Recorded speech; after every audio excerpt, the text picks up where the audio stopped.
Now, some of you may know that I run a small group at the Huntington each month. If you're not familiar with the Huntington, it's a large retirement community down in South Nashua. And we, over the years, have always had some members who live there. I love running this group, partly because I feel like I learn so much from them. They often share deeply about what it is like to be in their specific stage of life, and I am so grateful for that perspective. Last winter, love was one of our monthly themes at that group. The conversation was broad-ranging, as it always is, but one thing really struck me and has stuck with me ever since.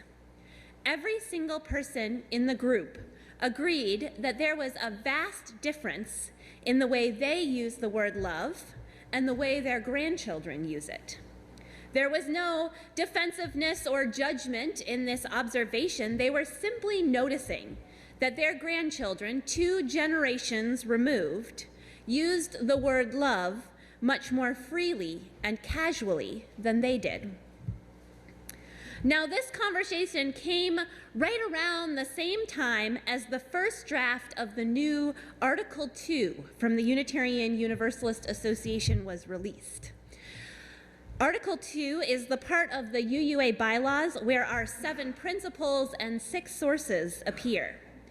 It is text that has become deeply ingrained in how we talk about ourselves as Unitarian Universalists and how we express our values out in the world. Our National Unitarian Universalist Association has been undergoing a review of those words for the last several years and is in the midst of 2 consecutive years of voting on the new language.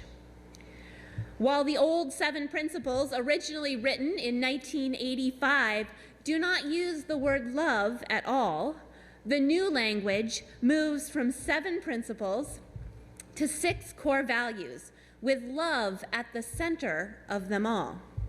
The new Article 2 reads, "As Unitarian Universalists, we covenant, congregation to congregation, and through our association, to support and assist one another in our ministries. We draw from our heritages of freedom, reason, hope, and courage, building on the foundation of love. Love," it goes on to say, "is the power that holds us together and is at the center of our shared values. We are accountable to one another for doing the work of living our shared values through the spiritual discipline of love." Now, anytime you make big changes like this, there are, of course, a lot of feelings that come up for folks. I totally expected that. What I didn't expect was how many of those feelings would be about the word love, and that idea that love is at the center of our faith. To me, this just felt obvious. Of course, love is at the center of our faith. It certainly is at the center of mine. In fact, when I came to this congregation for my candidating week before the vote to call me as your minister, my 2 sermons during that week were both about love, because it is so central to my ministry and my understanding of Unitarian Universalism. One was about the power of love as a source of healing and hope in our congregations, and one about the way love grounds our work for justice in the world. So of all the things in the new Article 2 that I thought people might object to, I didn't expect the objection to be about love. The confluence of these 2 conversations about the generational differences the folks in my Huntington group noticed around the way we use the word love, and the pushback to the idea that love is at the center of our faith, got me thinking, how might these 2 conversations be related? Are the objections to love being at the center of Unitarian Universalism also generational in some way?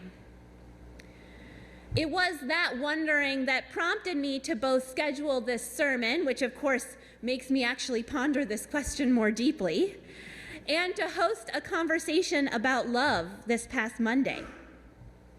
I talked with 9 people of a variety of ages and generations, and there were all kinds of opinions about love and the way we use the word. You know how it goes. 9 UUs, 15 different opinions.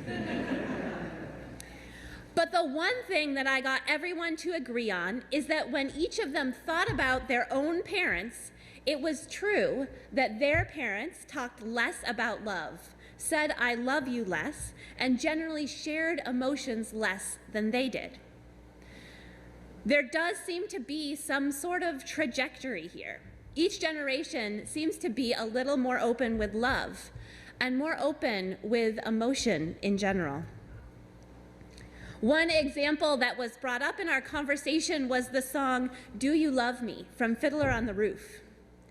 In a show that is all about the shift from marrying for utility to marrying for love, the patriarch of the family, Tevye, asks his wife of many years, "Do you love me?"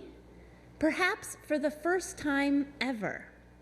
Now, she is actually a little exasperated with this question in the song, avoiding a straight answer to it at first by listing out all the things that she does for him and all the details of the way they have built a life together. But he is persistent. He keeps asking the question, pressing her for a real answer. And finally she says, "I suppose I do." So different from the more passionate love stories of their 3 daughters in the play. You can see so clearly in this story the way ideas of love are shifting between the 2 generations. Love, says Tevye at one point, it's the new style. This shift from Tevye and Golda's version of love to their daughters is not that different than the shift we are seeing now towards more openness with our emotions in general. It's not that people haven't always experienced love or other emotions. It's the expression that has changed. Perhaps as our understanding of psychology and physiology of emotions has deepened, so too has our ability to name and talk about those emotions. As a whole, our society is more oriented toward emotion now than we were 50 years ago, and even more so than we were 100 years ago. It's a part of our discourse in a way that it was not in our parents' time or in their parents' time. The evolution of how we use the word love is not just this greater willingness to express love, it also seems to be an expansion of who it is that is included within the realm of that love. In the Fiddler on the Roof era, people were just beginning to talk about love when it comes to romantic partners, but we have since gone far beyond that. Who it is that we include in our circle of love now is no longer just a single romantic partner, plus perhaps some close family. It often goes far beyond that, to include friends, people with whom we are in community in various ways, and even all of humanity. You can see some of this evolution of love in the evolution of music about love, especially of the 60s and 70s. Think about Bob Marley's One Love, or Love Train by the O'Jays. It was fun to see these songs come up in the survey I did about love songs for our medley. These songs have nothing to do with romantic love. Instead, they seem to be about the kind of love we talked about last week, the agape love that MLK spoke about so often, that love for all humanity, for all the peoples of the world. And then, later in the 70s, Whitney Houston sings about the greatest love of all, being learning to love yourself. As love expanded out to include all of humanity, it also deepened inward to include ourselves.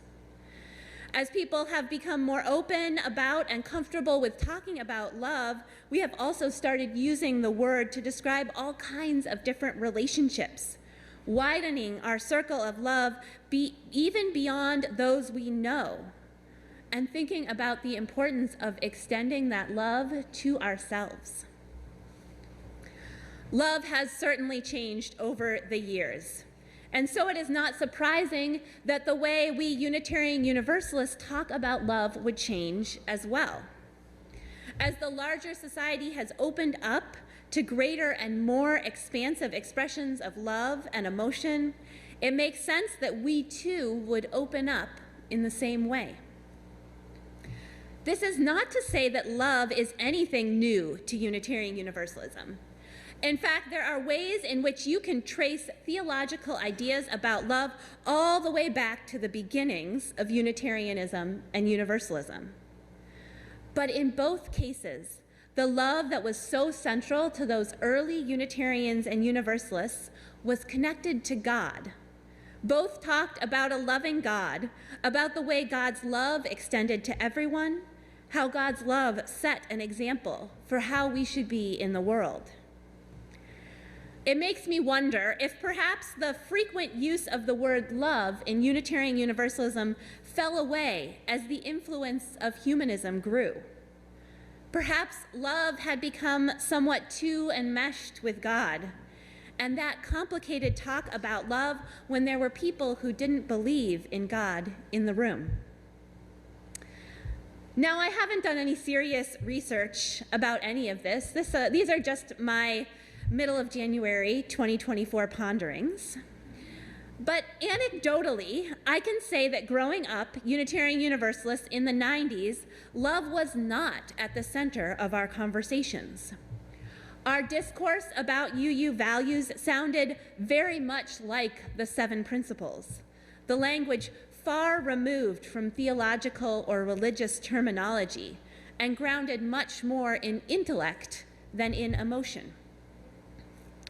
25 years later, Unitarian Universalism feels much different.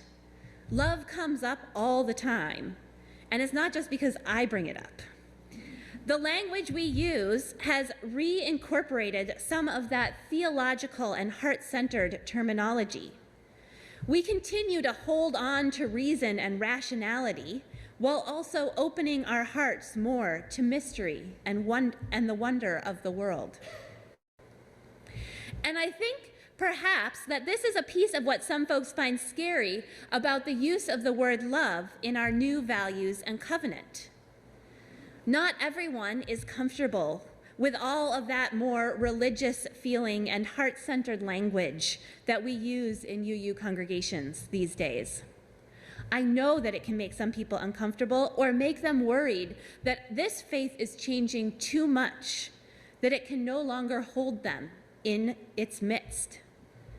There is fear that the word love is just a substitute for God, that our big tent is getting smaller. But here's the thing. One of the reasons that I appreciate the word love and the idea of love at the center of Unitarian Universalism is that I think it is actually one of the few words that can encompass the vastness of our theological differences. The meaning of love is so big and has become even bigger over the years. It is too much for one poem, as our words for reflection said. Love might mean God for some people. That's okay. Or it might mean goddess or spirit or mystery. It might also mean human love, agape love, goodwill for all of humanity. It might be a feeling, a sense of big-heartedness, or it might be a force pushing us towards each other, pulling us to build a better world. Love can be a noun or a verb, an emotion or an action. Or it might be a little bit of all of these things. I really believe that love as a core value can unite us across our theological differences, grounding us and holding us while leaving space for that big tent that is also so core to Unitarian Universalism. Love is too much for one poem, writes Sean Parker Dennison. But still we try. We cannot help ourselves. The subject demands of us, demands our greatest effort, the work of an entire lifetime. Though we know these words will never be enough and our effort is destined for failure, still, we capture what we can and love. In another 40 years, we may have figured out some better way to talk about it all, something more precise and exact. But for now, it does seem like love is at our center.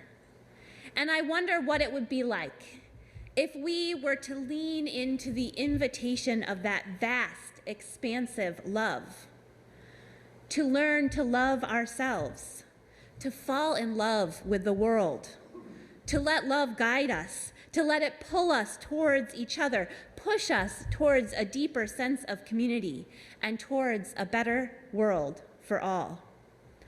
I wonder what would happen if we let go of our fear and showered that love, as James Taylor says, all over the world.